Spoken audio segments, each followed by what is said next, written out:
जय सिया राम। तो आज हम अपने प्यारे कथा रसिक श्री सीताराम जी को उनके जिन दिव्य प्यारे भक्त का चरित्र श्रवण कराने वाले हैं, वे तो एक अद्भुत हैं।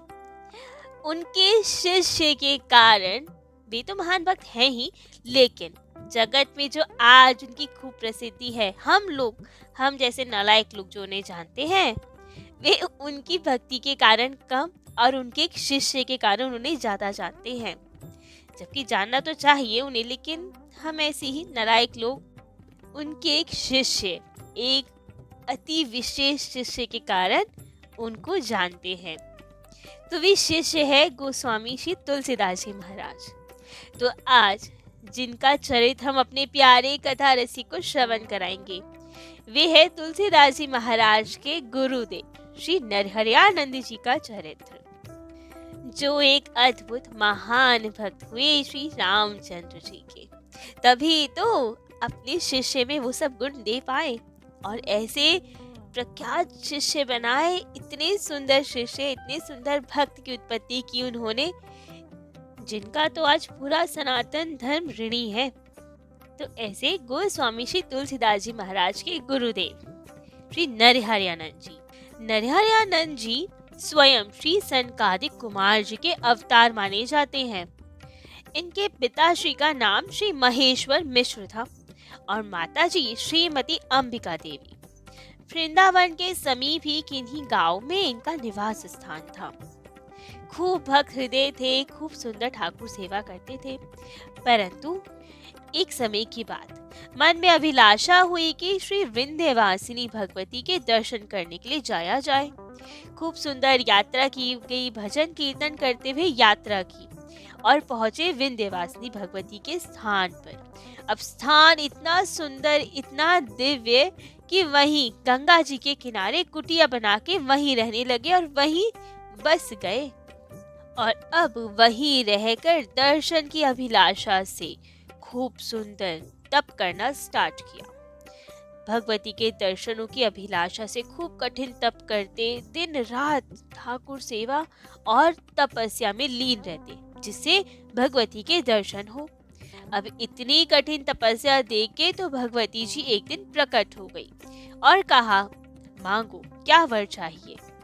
लेकिन अब ठाकुर जी की लीला कह लीजिए, क्योंकि बिना उनकी इच्छा के तो कुछ नहीं होता भक्तों के साथ। भक्त जो भी कुछ कहे या जो करे, उन सब में ठाकुर जी की इच्छा होती ही है। तो वैसी ही कुछ लीला इनके साथ घटित हुई।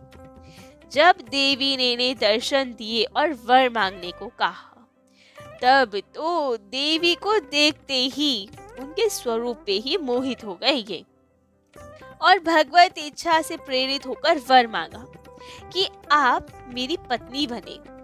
जबकि हृदय के ऐसे दुष्ट व्यक्ति तो नहीं थे जो ऐसे वर मांगे या देवी पर ही मोहित हो जाए, वरना हम देवी को तो माता स्वरूप मानते हैं। लेकिन जब भक्त कोई काम करे तो उसमें ठाकुर जी की कोई प्रेरणा ही होनी थी। तो जाने क्या प्रेरणा हुई, क्या लीला ठाकुर जी की, कि इनके मन में यही विचार आया कि ये देवी इतनी सुंदर है, काश ये मेरी पत्नी होती। तो देवी से यही वरदान मांग लिया कि आप स्वयं मेरी पत्नी बने। अब देवी जी को भी ये सब की तो आशा ही नहीं। एक क्षण के लिए वे भी विचार में पड़ गई कि ये कैसा भक्त मिला मुझे, ये क्या वर मांग लिया, अब क्या किया जाए। कह चुकी हूँ कि वरदान मांगो पूर्ण किया जाएगा, लेकिन ये कैसे पूरा कर दूं, क्या किया जाए। बहुत असमंजस में पड़ गई देवी विंध्यवासिनी। जब कुछ समझ नहीं आया उन्हें, तब उन्होंने भी ठाकुर जी का ध्यान किया, भगवान का ध्यान किया और उनसे पूछा कि अब क्या किया जाए, क्या करूं मैं। तब तो तत्काल हमारे रघुवंश विभूषण ठाकुर जी राम जी ने प्रेरणा की कि श्री सनत कुमार जी अवतार लेना चाहते हैं। अब संसारिक माता में इतनी सामर्थ्य थोड़ी जो ऐसे भक्त को जन्म दे पाए, इसीलिए ही हमारी इच्छा से ही ये सब हुआ है। एक महान दिव्य भक्त आने वाले हैं धराधाम पे, जिसकी माता भी तो असाधारण होनी चाहिए। इसीलिए ही आपको ही उनकी माता बनना पड़ेगा। लेकिन देवी विंध्यवासिनी ने कहा, ये कैसे संभव होगा? क्या एक मैं नया रूप धर के आऊं यहाँ पे? तब तो ठाकुर जी ने कहा कि अलग रूप आदि धरने की कोई आवश्यकता नहीं, इनकी ही पत्नी में आप समाहित हो जाइए, अपना स्वरूप उसमें ही स्थापित कर लीजिए, इसी तरह इनकी पत्नी होकर इनके साथ रहिए। तब तो ऐसा ही किया गया। देवी जी ने उनकी पत्नी में प्रविष्ट होकर यही महाभागवत सनत कुमार जी को धारण किया और उन्हें जन्म दिया। जैसे ही देवी जी उनकी पत्नी अंबिका जी में प्रविष्ट हुई थी, सबको तो वे अंबिका जैसी ही दिखती थी, परंतु महेश्वर जी को वो देवी विंध्यवासिनी के रूप में ही दिखाई देती थी। संवत 1491 को विशाख कृष्ण तृतीया को अंबिका देवी जी ने पुत्र रत्न को जन्म दिया और बालक का नाम रखा गया नरहरि। और जब नरहरि जी 3 वर्ष के हो गए तो अब विंध्यवासिनी जी को प्राकट्य तो इसलिए हुआ था जिससे बालक का जन्म हो सके। तो जब नरहरि जी 3 वर्ष के हो गए तब विंध्यवासिनी जी अपने स्वरूप में विलीन हो गई और अंबिका जी की देह को छोड़ दिया। अब जिनके देह में स्वयं भगवती जी हो तो कितना आवेश होगा उनमें। जैसे ही देवी जी निकली उनके देह में से, तब अंबिका जी अपना शरीर नहीं संभाल पाई और उन्होंने भी प्राणों का त्याग कर दिया। परंतु विंध्यवासिनी देवी जी ने जाते जाते कह दिया था कि ये बालक अति विशिष्ट है, भगवत भक्त है ये, इन्हीं के कारण मैं तुम्हारी पत्नी बनके आई थी। तो अब इनका खूब सुंदरता से उपनयन संस्कार करवाना और काशी में विराजमान स्वामी श्री रामानंदाचार्य जी के पास इन्हें भेज दीजिएगा। तो अब यही सब शिरोधार्य कर कर महेश्वर जी ने सब आदि किया। विंध्यवासिनी जी तो चली गई, अंबिका जी ने भी शरीर छोड़ दिया, तो उनकी अंत्येष्टि क्रिया आदि करके पुत्र को काशी भेज दिया श्री रामानंदाचार्य जी की शरण में और स्वयं बद्रिकाश्रम चले गए तपस्या हेतु। काशी पहुंचकर नरहरि जी ने सबसे पहले तो श्री स्वामी जी रामानंदाचार्य जी के प्रधान शिष्य श्री अनंतानंदाचार्य जी के दर्शन किए और उन्हीं से दीक्षा के लिए प्रार्थना भी की। परंतु अनंतानंदाचार्य जी चाहते थे कि इनकी दीक्षा रामानंदाचार्य जी से हो और वे उनसे निवेदन करने ही वाले थे। इतने में ही स्वामी जगत गुरु श्री रामानंदाचार्य जी का शंखनाद हुआ, दिव्य शंख बज उठा और उसे सुनते ही श्री नरहरि जी की समाधि लग गई। उसके बाद जैसे ही वे अपनी भजन कुटी से बाहर आए तो सबको रामानंदाचार्य जी के दर्शन हुए। तब तो इनकी समाधि टूटी, शरीर की सुधि आई। इन्होंने भी जगत गुरु जी के चरणों में साष्टांग प्रणाम किया और निवेदन किया। तब तो रामानंदाचार्य जी ने अनंतानंदाचार्य जी से कहा कि इस बालक की दिव्य दीक्षा हो चुकी है, शंखनाद से ही दीक्षा हो चुकी है, लेकिन अब जो वैष्णवी दीक्षा के संस्कार आदि हैं वे सब आप इन्हें प्रदान करो, उपासना के रहस्य समझाओ इन्हें। अब तब तो सविधि राम मंत्र का उपदेश दिया अनंतानंदाचार्य जी ने और नाम रखा नरहरियानंद। फिर अनंतानंदाचार्य जी ने उन्हें अपने पास रखे वेद शास्त्र पुराण सबके तत्व समझाए। रामानंदाचार्य जी ने जो आनंद भाष्य लिखा वो पढ़ाया। खूब भगवत भजन करते अब वे वहीं पे पंचगंगा घाट के पास एकांत में एक कोठरी बना के दी उन्हें, जिसे नरहरियानंद जी खूब आनंद से एकांत में रह के भजन कर पाए। वहीं रहकर उन्होंने खूब प्रेम से श्री विजय राघव भगवान श्री शालिग्राम भगवान जी की पूजा की, राम मंत्र की आराधना में लग गए और सदा कुटिया में ही रह के भजन करते। सावन भादों के समय तो गंगा जी पढ़कर इनकी कुटिया के द्वार तक आ जाती थी, लेकिन फिर भी ये सदा भजन करते रहते थे। एक समय की बात ऐसे ही गंगा जी बढ़कर इनकी कुटिया के द्वार तक आ गई। अब जैसे ही इन्होंने किसी कार्यवश अपनी कुटिया का द्वार खोला, जो कि बाहर की साइड खुलता था, और उसी दरवाजे से धक्का खाकर कोई गंगा जी में जा गिरा। अब तो इन्हें दिखाई नहीं दिया कि कौन गिर गया, कैसे हो गया, लेकिन देखा कि कोई व्यक्ति तो है जो धक्का खाया हमारे दरवाजे से और गंगा जी में गिर पड़ा। तब तो ये भी गंगा जी में कूद गए और उसको बचाने लगे। बड़ा प्रयत्न करके बचाकर किनारे लेकर आए तो पता चला वे एक सेठ की कन्या थी। तो अब वे कन्या के प्राण तो बच गए। ये अपने भजन में लग गए और कन्या अपने घर चली गई। लेकिन समय बीता। जब कन्या के विवाह की बात चली तो कन्या ने तो मना कर दिया। कहा, जिस संत ने मेरा हाथ पकड़ के मुझे बचाया था डूबने से, मरने से, मैं विवाह करूंगी तो उन्हीं के साथ करूंगी, अन्यथा आजन्म बाल ब्रह्मचारिणी बन के रहूंगी। अब तो ये बड़ी विकट समस्या। नरहरियानंद जी तो विवाह करना ही नहीं चाहते थे। वे तो भगवत भजन में लगे हुए थे और यहाँ तो कन्या माने ना। क्या किया जाए? बात चलते चलते रामानंदाचार्य जी तक पहुंची कि क्या हल निकाला जाए इसका। तब तो रामानंदाचार्य जी ने अनंतानंदाचार्य जी से कहा कि सेठ की कन्या की केवल 4 वर्ष की आयु ही शेष है, उसके बाद ये ठाकुर जी के धाम को चली जाएगी।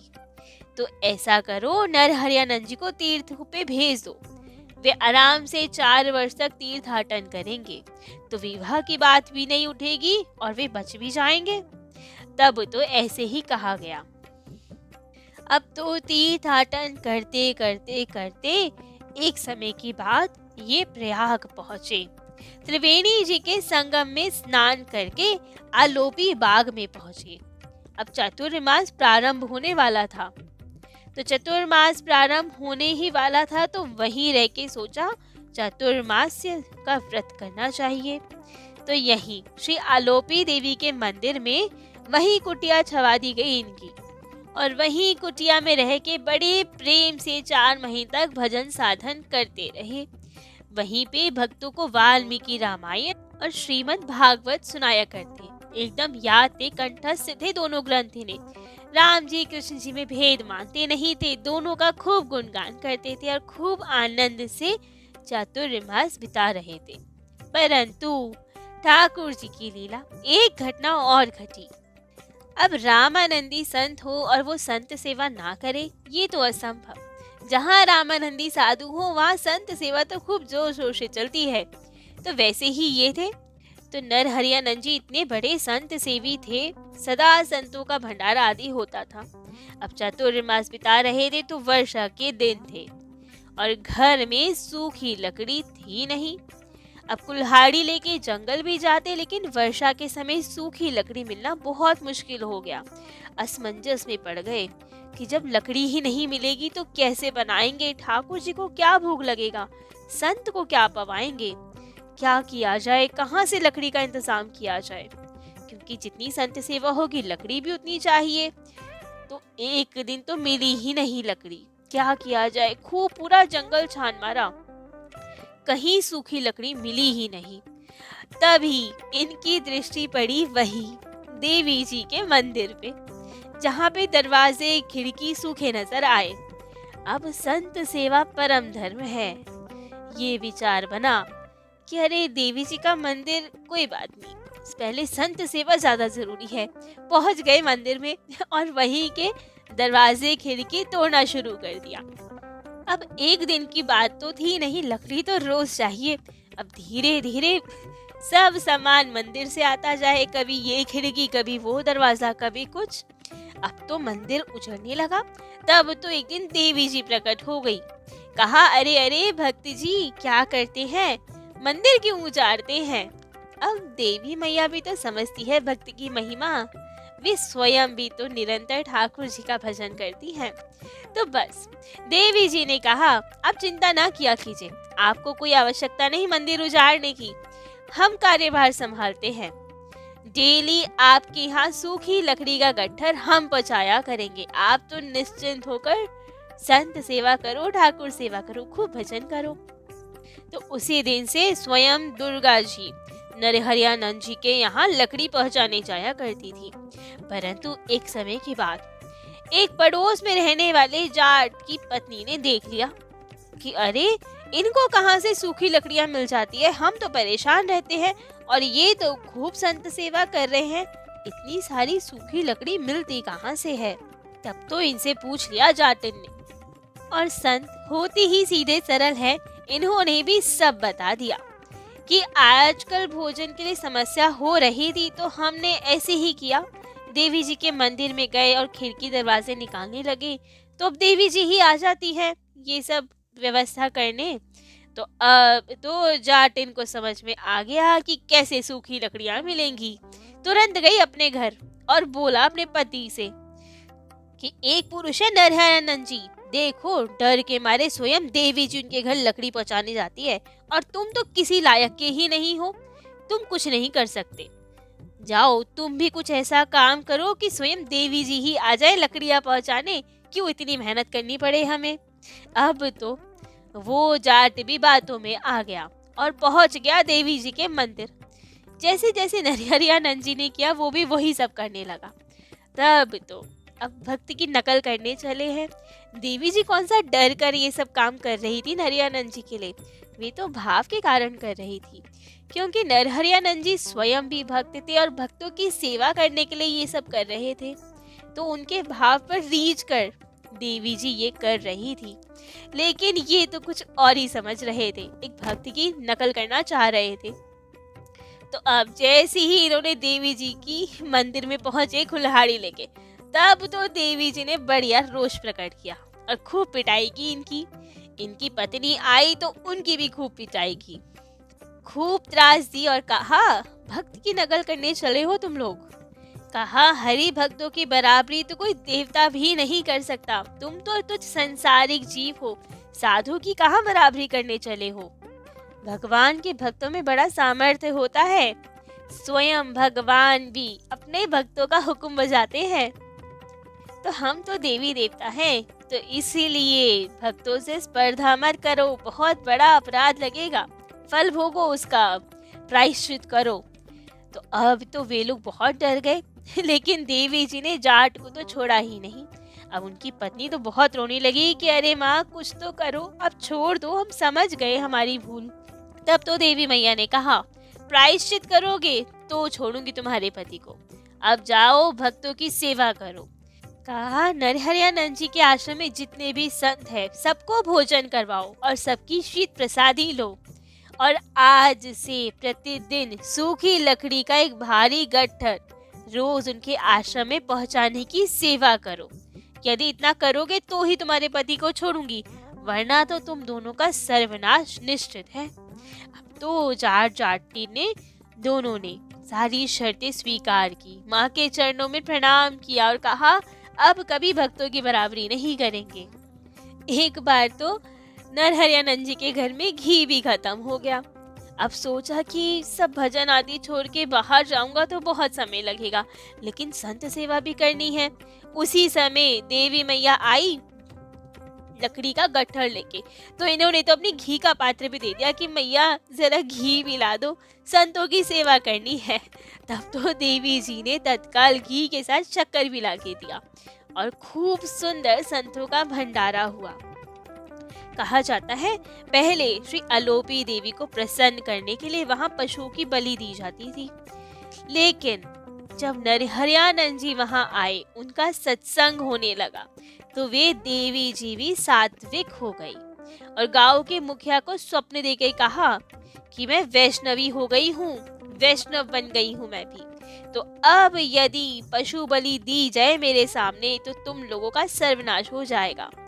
अब यहाँ मांस मद्य इसके द्वारा मुझे संतुष्ट नहीं किया जाएगा, अब मैं सात्विक हूँ। और उस दिन के बाद से आज तक वहाँ पे सात्विक विधि विधान से ही पूजा की जाती है। अब ये सब करके पूरे गांव को सात्विक बनाकर श्री नरहरियानंद जी चातुर्मास का व्रत पूर्ण करके चित्रकूट की ओर आ गए। वहाँ पे श्री सीताराम जी का खूब सुंदर दर्शन प्राप्त किया। श्री अत्रि जी, अनुसुईया, श्री दत्तात्रेय जी आदि के सबके दर्शन हुए, सबसे उपदेश प्राप्त हुए। इन्होंने ये रोज कामतानाथ जी की परिक्रमा करते। एक बार कामतानाथ जी ने दिव्य स्वरूप में दर्शन भी दिए। कांतानाथ जी, श्री कामदगिरि जी। और चित्रकूट ही इनकी महान भजन स्थली के रूप में प्रकट हुई। वहीं पे अधिकांश समय रहते और खूब भजन करते। यहीं पे श्री शिव जी ने एक बार इन्हें दर्शन देके श्री रामचरितमानस जी का रहस्य बोध करवाया था और आज्ञा दिया था कि जाओ राम बोला को यहाँ ले आओ, उन्हें दीक्षा प्रदान करो, अयोध्या जी ले जाओ उन्हें और रामचरितमानस जी की कथा सुनाओ। वही राम बोला जी आगे चल के महान संत हुए, युग पुरुष हुए, जगत आचार्य हुए। राम जी की कथा के द्वारा उन्होंने संपूर्ण जगत का मार्गदर्शन किया। तो अब वे राम बोला और कोई नहीं, संत शिरोमणि श्री तुलसीदास जी महाराज ही हैं। तो शिव जी की आज्ञा से ही तुलसीदास जी महाराज को लेकर आए, खूब शिक्षा दीक्षा प्रदान की, रामचरितमानस जी उन्हें सुनाई और कालांतर में तुलसीदास जी महाराज ने रामचरितमानस जी लिखी। एक समय के बाद नीलांचल जगन्नाथ जी में भी इन्होंने चतुर्मास का व्रत किया और वहीं पर गढ़खला राजस्थान के ठाकुर श्री विजय बहादुर सिंह जी ने इनका उपदेश से इतने प्रभावित हुए कि चतुर्मास पूर्ण होने पर उन्हें अपने यहाँ राजस्थान ले आए और उसी क्षेत्र में लगभग 35 वर्ष तक वे रहे और भक्ति का प्रचार किया। वहीं आपकी द्वारा गद्दी भी है। फिर वापस से आप चित्रकूट की ओर आ गए और शेष फिर पूरा जीवन चित्रकूट में ही रहे। श्री अनंत तत्व अमृत एवं श्री नाम प्रताप, ये दोनों इनकी प्रसिद्ध रचनाएं हैं और इनके उपदेश बहुत ही हृदय स्पर्शी होते थे। इनका एक दोहा तो बहुत ही प्रसिद्ध है वैष्णवों में, वैष्णवों का कंठहार है। नरहरि कंचन कामनी इनते रहिए दूर, जो चाहिए कल्याण निज राम दरस भरिपूर। तो ऐसे थे गोस्वामी तुलसीदास जी के गुरुदेव श्री नरहरियानंद जी, जो स्वयं एक महान भक्त थे, जिन्हें श्री सीताराम जी ने, कामतानाथ जी ने, अनुसुईया जी, अत्रि जी, शिव जी, दत्तात्रेय जी सबने दर्शन देके कृतार्थ किया था। तो आज श्री नरहरियानंद जी के चरणों में कोटि कोटि नमन। आज इनका चरित्र यहीं विश्राम देते हैं। कल अपने प्यारे कथा रसिक श्री सीताराम जी को उनके अन्य किसी दिव्य प्यारे भक्त का चरित्र श्रवण कराएंगे। आज के लिए इतना ही। जय जय श्री सीताराम।